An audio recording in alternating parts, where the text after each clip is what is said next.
सिंह संक्रांति और कन्या राशि मासिक राशिफल। जय जगन्नाथ। नमस्कार, मु तपन एस्ट्रोलॉजी को आपण को स्वागत। चलित 2024 मसीहा अगस्त मास 16 तारिख शुक्रवार दिन भगवान सूर्य नारायण गोचर रे कर्कट राशि सिंह राशि रे गोचर रे संक्रमण करने को जाउछंती। एही अगस्त मास 16 तारिख ठारू सिंह संक्रांति मास आरंभ होई सेप्टेम्बर मास 16 तारिख पर्यंत सिंह संक्रांतिर समय रहिब। अर्थात एही 31 दिन सूर्य सिंह राशि रे अवस्थान करिवे।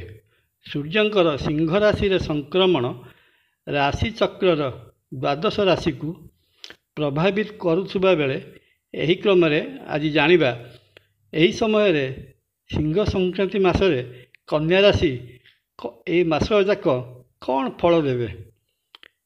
कन्या राशि पई सिंह संक्रांति मासटी मास सारा सूर्य द्वादश बा व्यय भाव में अवस्थान करुथिबारु कन्या राशिर अहेतुक व्यय वृद्धि घटिब। अनावश्यक खर्च करिवे एवं पछरे पस्तेइबाकू पड़ी पारे। तेणु कन्या राशि जात व्यक्ति विशेष खर्च काटा करी मित्र व्ययी हेबा उचित। वाणिज्य व्यवसाय ठीक ठाक चलिले मध्य खर्चर परिमाण बढ़ी जिबा जोगु मन मध्यरे नैराश्य भाव देखादेव। भ्रातृ बा भाई मानकर संपत्ति बाड़ी नहीं कलहर संभावना देखा देउची।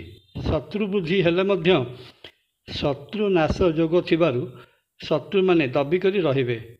माली मकदमारे जड़ित होई पारंती। राजद्वार बा सरकारी संस्थारु मिलिबाकू थिबा लाभ विलंबित हेब। शिक्षा क्षेत्र रे छात्र छात्री माने अमनोयोगी हेबे।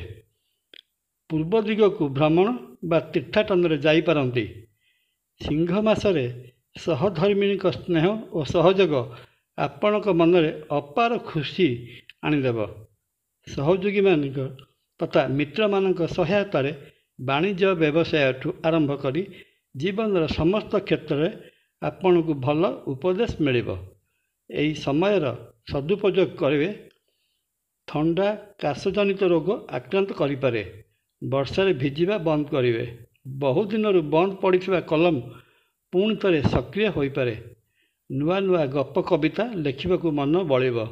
अविवाहित मानक पई विवाह प्रस्ताव आसी स्थिरीकृत हो पारे। वीडियोटी भल लगिले सब्सक्राइब और शेयर करने को अनुरोध। जय जगन्नाथ। नमस्कार। तपन।